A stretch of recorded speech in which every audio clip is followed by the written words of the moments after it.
විටින් විට ආවේගශීලී වන ජනප්‍රිය ගායක තිලංක විදුෂහට කරදරයක් සිදුව තිබෙනවා.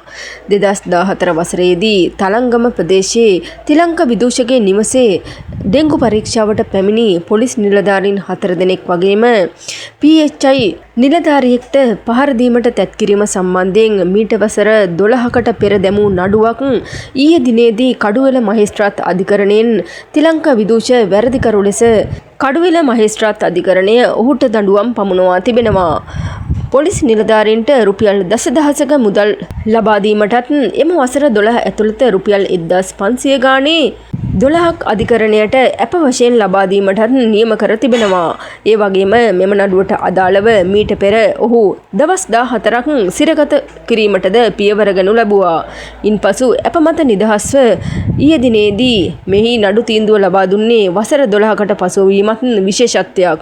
විටින් විට ආවේගශීලී ලෙස කටයුතු කරන ජනප්‍රිය ගායක තිලංක විදුෂ මීට පෙරත් මෙවැනි වැරදිවලට දඬුවම් පමුණවා තිබෙනවා.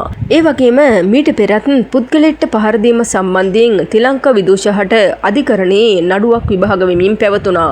එහිදීද මොහු වැරදිකරු ලෙස දඩ මුදල් ගෙවීමට සිදු ඇති බවට තමයි තොරතුරු අනාවරණය වෙන්නේ. කෙසේ වෙතත් අප රටේ ඉන්න ජනප්‍රිය ගායකයෙක් විදිහට මොහුට මේ එල්ලවන චෝදනා ගැන ප්‍රේක්ෂකින් නම් ප්‍රකාශ කරන්නේ නීතිය කාටත් පොදු නිසා ඔහුට ලැබූ දඬුවම සාධාරණ බවයි. කෙසේ නමුත් ඉදිරියටත් මෙවැනි වැරදි නොවන බවට තමයි ඔහු අධිකරණයේ ප්‍රකාශ කර තිබෙන්නේ. ඒ වගේම එම පොලිස් නිලධාරීන් වගේම PHI නිලධාරියාගෙන් ඔහු සමාවගත් බවටත් තොරතුරු අනාවරණය වී තිබෙනවා. ඉතින් මීට වසර 12කට පෙර තලංගම ඔහුගේ නිවසේදී ඩෙංගු පරීක්ෂා කිරීමට පැමිණි නිලධාරීන්ට පහර දීම සම්බන්ධයෙන් තමයි ඔහු වැරදිකරු ලෙස මෙම දඬුවම හිමිව තිබෙන්නේ. ඉතින් මේ ගැන ඔයාලගේ වටිනා අදහසත් පහලින් කමෙන්ට් එකක් විදිහට ලියාගෙන යන්න. ඒ වගේම මේ වගේ අලුත් තොරතුරු දැනගන්න අපේ නාලිකාව සබ්ස්ක්‍රයිබ් කරලා තියාගන්න.